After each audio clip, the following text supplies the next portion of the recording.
Headline edition, July 8, 1947. The Army Air Forces has announced that a flying disc has been found and is now in the possession of the Army. Army officers say the missile found...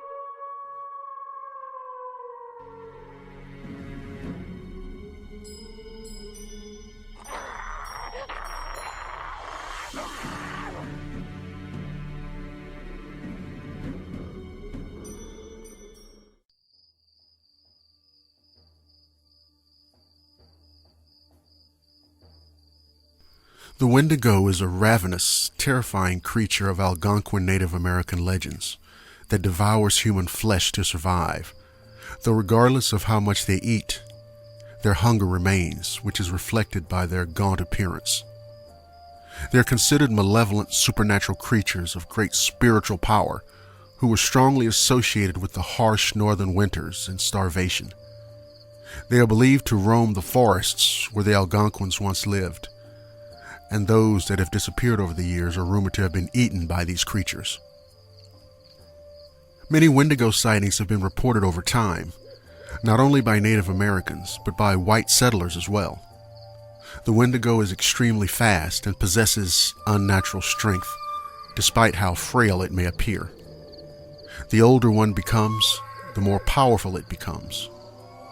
As its corruption spreads throughout the forest, so does its influence over nature. Some can control woodland creatures, and others are so powerful they are said to be able to control the weather. The Wendigo stands between 10 and 14 feet tall and is gaunt to the point of emaciation, its desiccated skin pulled tautly over its bones. Its complexion is ashen, with eyes pushed back deep into their sockets, resembling a skeleton recently disinterred from the grave. What lips it has are tattered and bloody, pulled back over its jagged, misshapen teeth.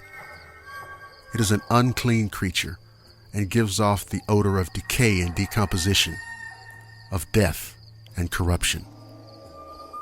The word Wendigo comes from Algonquin, the common translation being the evil spirit that devours mankind. They are also known as spirits of the lonely places.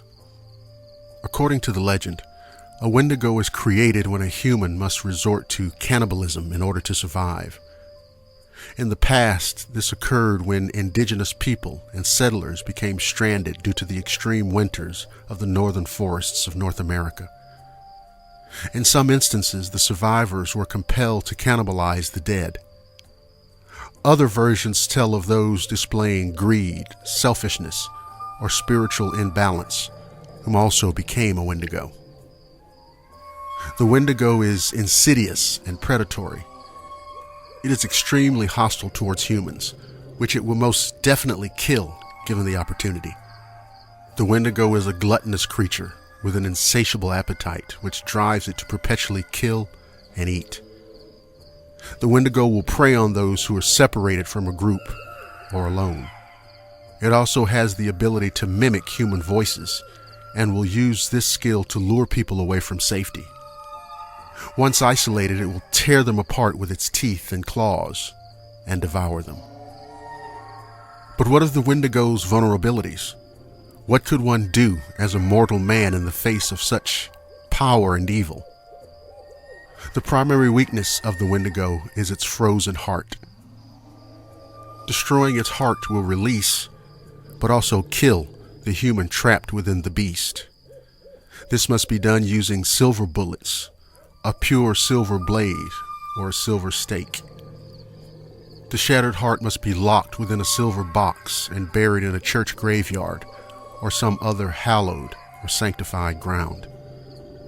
The Wendigo's corpse must then be dismembered with a silver blade, salted and burned to ashes, and afterwards scattered on the wind. Failing this, the beast would rise again and resume its unfathomable acts of terror and evil. Thank you for listening to the Shadowland radio show. If you're listening on the Blackwater Media YouTube channel, don't forget to like, subscribe, and share. You can also listen at blackwatermedia.net and the Blackwater Media Facebook page. I'm Dr. William Lester, and I promise to see each and every one of you again on the flip side.